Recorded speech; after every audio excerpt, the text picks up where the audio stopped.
salah satu yang paling orang kata mana-mana saya pergi, kalau depan non-Muslim soalan ini mesti keluar. Dulu-dulu hanya pengkaji saja yang akan tanya. Hari ini orang biasa pun sudah tahu. Dan soalan ini mereka tuduh Nabi Muhammad SAW pedofil atau pedofil. Maksudnya orang tua suka kepada kanak-kanak. Yang best sekali itu, soalan ini hanya wujud dalam pasaran tak sampai 300 tahun baru-baru ini. Maksudnya zaman Nabi Muhammad SAW lebih kurang 1100 tahun perkara ini telah berlaku, tak pernah jadi isu. Dia hanya berlaku 300 tahun yang lalu sampai hari ini. 300 tahun ya. Berarti cerita ini cerita baru. Selama ini tak pernah jadi isu. Itu point. So bila orang tuduh, apa seharus kita buat? Dia tuduh Nabi Muhammad SAW pedofil atau pedofil. Nah, saya nak bagi tahu dulu, tuduhan mereka ni berasas atau tak berasas. Sebab mereka baca dalam Sahih Bukhari. Sahih Bukhari. Dia sebut apa? Nabi nikahi Aisyah radhiyallahu anha pada usia berapa? 6 tahun dalam Sahih Bukhari. Maka mereka lelaki tua awal 50-an kahwin dengan wanita 6 tahun. Apa dalam otak mereka? So mereka mula tuduh pedofil atau pedofil. Boleh faham? Now, untuk menjawab soalan ini, dia ada satu syarat. Kita kena cakap dengan orang yang tanya dulu. Syaratnya apa? Tak boleh bandingkan apa yang berlaku 1400 tahun yang lalu dengan keadaan sekarang. Tak boleh. Tak boleh ambil apa yang berlaku dulu dan dinilai mengikut keadaan kita sekarang. Tak boleh. Kenapa tak boleh? Sebab dulu lain, sekarang lain. Dulu bujang, sekarang kahwin. Betul? Tak boleh banding. Kenapa? Saya dah bagi tahu sebab yang utama. Sebab dulu-dulu sebelum satu komuniti merdeka jadi sebuah negara, perkahwinan ini di atas bau mak bapak ni. Berarti mak bapak buat keputusan, maka sah diterima oleh masyarakat. Boleh faham? Bila sesebuah komuniti sudah merdeka, maka dia ada undang-undang negara yang ditentukan oleh kerajaan. Dia letak satu usia, standard usia untuk panduan untuk rakyat di situ. Okey? Boleh faham? So, dulu mak bapak buat keputusan, sekarang kerajaan buat keputusan. So, boleh tak kita ambil keadaan dulu dibanding dengan keadaan sekarang? Tak boleh. Okey, mari kita lihat zaman Nabi Muhammad SAW. Bila Nabi nikah dengan Aisyah radhiyallahu anha, dapat tak restu daripada bapak dia? Bukan bapak Nabi ya, bapak Aisyah radhiyallahu anha.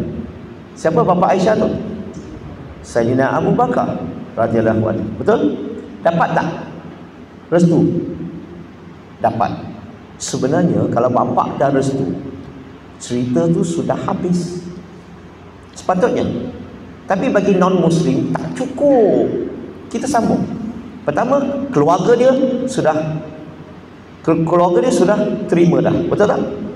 Okey, dia dapat restu daripada keluarga. Yang kedua, masyarakat Arab ni ada tak mereka bantah? Ada tak mereka komplain? Ada ke tak ada? Tak ada. Yang ketiga,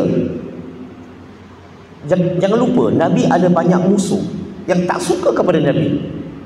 Betul? Suka fitnah Nabi. Betul? Musuh-musuh tu ada ambil peluang tak untuk politikkan isu itu, untuk menjatuhkan Nabi? Ada. Untuk memburuk-burukkan Nabi? Ada. Musuh pun tak cakap apa-apa. Saya ulang sekali lagi, keluarga dia tak ada masalah, masyarakat Arab tak ada masalah dengan perkahwinan Nabi itu. Musuh pun tak ada masalah.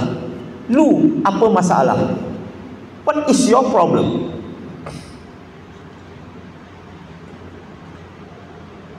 Non-Muslim mereka salah faham kat mana? Salah fahamnya adalah mereka buat andaian, iaitu Nabi nikah dengan Aisyah radhiyallahu anha pada usia 6 tahun, maka mereka terus bersetubuh.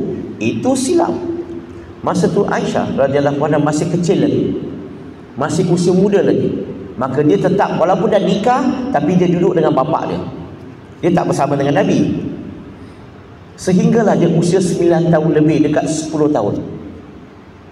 Dia akhir balik. Nabi datang tanya kepada dia, adakah kamu bersedia nak duduk bersama? Nabi kata, kalau belum bersedia, no problem. Bila saya kata no problem ni, saya tak kata Nabi cakap orang putih tau. Okay, saya cakap Melayu. Kalau Nabi kata, kalau belum bersedia, tak ada masalah, teruskanlah duduk dengan bapa kamu sehinggalah kamu bersedia. Dan kemudian Aisyah radhiyallahu anha kata dia sudah bersedia, barulah Nabi jemput dia pulang. Sebenarnya pernikahan Nabi Muhammad SAW dengan Aisyah radhiyallahu anha memberi satu pengajaran yang sangat besar kepada manusia sehingga hari kiamat. Apa pengajaran itu? What is the lessons? Apa pengajaran itu? Usia berapakah wanita sesuai berumah tangga atau bersetubuh? Apa syaratnya? Siapa tahu dalam Islam? Akhir balik. Itu syarat pertama. Syarat kedua tu apa? Mentally, physically bersedia. Kenapa bila dia akhir balik Nabi tak jemput dia pulang terus? Nabi tanya dia bersedia ke tidak. Nabi bagi masa supaya nak tunggu dia, mental dia bersedia, physical dia bersedia, baru Nabi jemput dia pulang. Bukan semua wanita ataupun anak kita yang akhir balik dia terus badan dia bersedia ataupun pemikiran dia bersedia. Bukan semua. Ramai yang tak bersedia pun. Tahu tak kenapa saya tahu? Sebab saya ada beberapa anak wanita yang saya tahu. Boleh faham? Mungkin kakak-kakak kat belakang tu boleh jadi saksi pun. Bukan semua wanita akhir balik dia bersedia. Betul? Maka bila dia dah bersedia, Nabi jemput dia pulang. Bukan jemput dia pulang sebagai kanak-kanak. Nabi jemput dia pulang sebagai wanita. Sebab akhir balik mentally, physically bersedia. Jangan lupa, Nabi Muhammad SAW kemudian nikahi tak ramai isteri-isterinya yang janda-janda. Maksudnya Aisyah radhiyallahu anha dibimbing oleh isteri-isteri Nabi yang lain yang lebih tua, yang lebih berpengalaman. Maksudnya she is guided. Tapi bila kita bagi keterangan macam ni, mereka tetap tuduh pedofil, masih tetap tuduh. So saya cakap dengan begini, mari kita bincang. Sekiranya kalau berlaku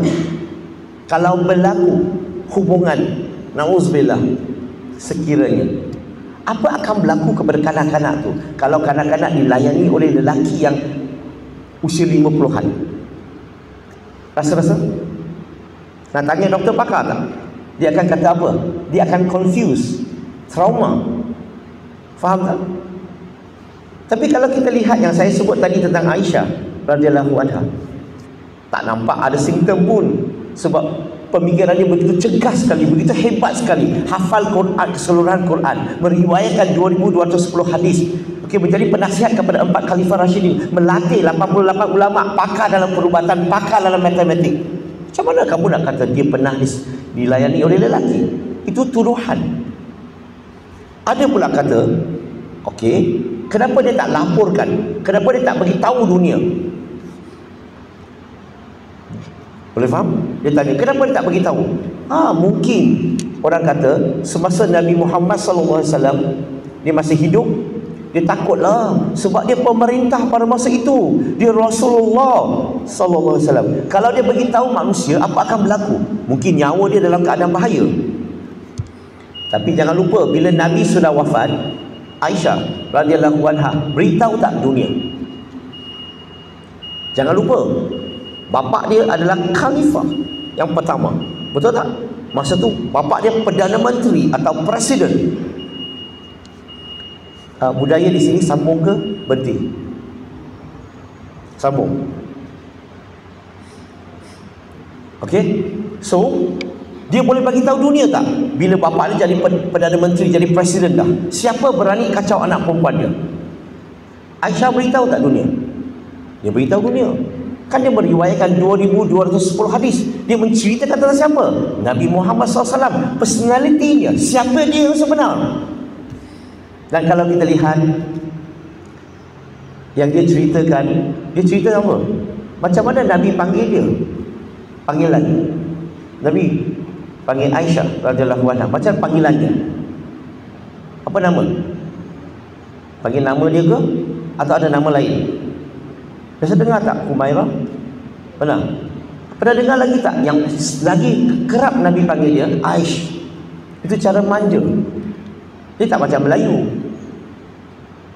Wah, ni racist ni cakap Melayu ni. Dia tak macam Melayu. Masih ingat lagi tak mula-mula kamu baru kahwin? Percaya kata saya, Melayu ni tak ada skrip lainnya. Dia satu skrip aja. Ahad, hadis ahad. Satu skrip aja. Apa maksud satu skrip? Suami panggil isteri sayang, isteri panggil suami abang. Itu skrip Melayu standard. Selepas 2 tahun kahwin, suami panggil isteri sah, tak ada lagi. Yang aja, dia buang sah. Dia sayang suami kurang. Isteri panggil suami, tak panggil abang lagi, dia bang terus. Betul? Ya. Selepas 5 tahun kahwin sah hilang, yang pun hilang. Oi, dah masak ke belum? Tapi Nabi Muhammad sallallahu alaihi wasallam panggil Aisyah radhiyallahu anha dengan panggilan manja. Sehingga Nabi wafat. Maksudnya apa? Hubungan Nabi Muhammad sallallahu alaihi wasallam dengan Aisyah begitu rapat, begitu kasih sayang, begitu romantik.